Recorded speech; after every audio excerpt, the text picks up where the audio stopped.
रुपया कम मैसेज किया।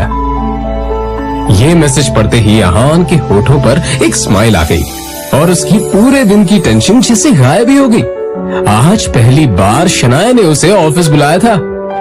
एक वही तो थी उसकी जिंदगी में जिसकी मुस्कुराहट देखकर वो खुद को जिंदा रखता था। शनाया का चेहरा देखे बिना अहान को चैन नहीं मिलता था और उसके बस में होता तो शनाया की हर एक खुशी के लिए खुद को लाखों बार कुर्बान कर देता। रास्ते में अहान को एक फूलों की दुकान मिली।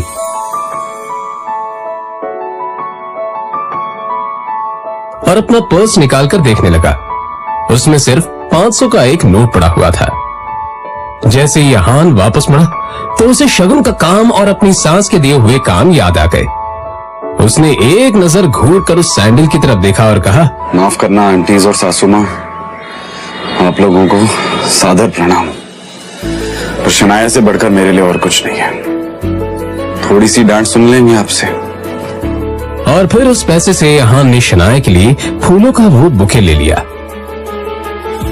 आज वो पहली बार गिल कंस्ट्रक्शन के ऑफिस जा रहा था, जो कंपनी गिल खानदान की थी। ये सोचकर आज वो फूला नहीं समा रहा था कि वहां उसका अच्छे से स्वागत होगा कि तभी सामने से आने वाले एक आदमी से अहान टकरा गया।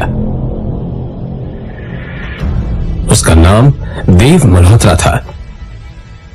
यू इडियट, दिखाई नहीं देता तुम्हें? पता नहीं कहां से मुंह उठाकर चले आते हैं। इस ऑफिस में तुम्हारी खड़े होने की भी औकात नहीं और ऐसे ठहर रहे हैं जैसे तुम्हारी खाले जी का घर है। कौन हो तुम? शायद देव मल्होत्रा ने भी उसके बदरंग कपड़ों से उसे नौकर या ऑफिस बॉय ही समझ लिया था। मल्होत्रा ने एक नजर नीचे पड़े बुके की तरफ देखा और फिर उसे अपने पैरों तले कुचल के बाहर निकल गया। अहान ने अपना सर झुकाए बस उस बुके की तरफ देखा।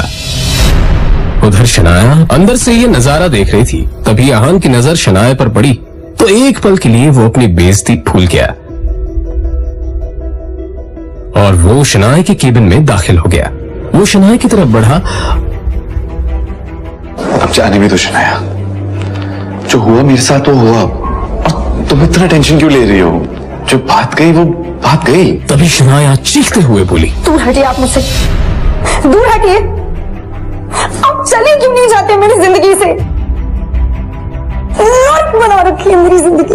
अहान को एकदम से झटका सा लगा। वो खुले मुंह से शनाया की तरफ देखता रह गया। तभी शनाया आगे बोली, पता नहीं कौन से बाबू की सजा मिल रही है मुझे।